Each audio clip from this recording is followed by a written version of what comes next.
আসসালামু আলাইকুম everyone, hope you all are doing great. তো আমাদের আজকের আইটেমে ছিল হচ্ছে মুরগির মাংস এবং সজনে শাক। সজনে শাকের আয়রনের ব্যাপারে তো আমরা সবাই জানি। তো আজকে আমি একটু ভিন্ন রকম করে রান্না করছে। প্রথমে হচ্ছে তেলের মধ্যে অল্প একটু রসুন কুচি দিছে, এরপর রসুন কুচির পর অল্প একটু পেঁয়াজ কুচি দিছে, এরপর কাঁচামরিচ দিছে।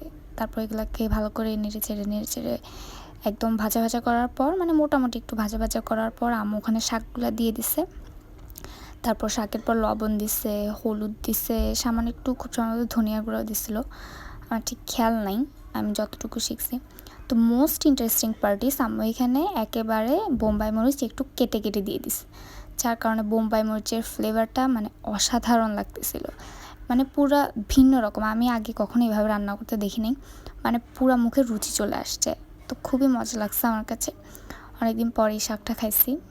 তো দ্যাট ওয়াজ গ্রেট।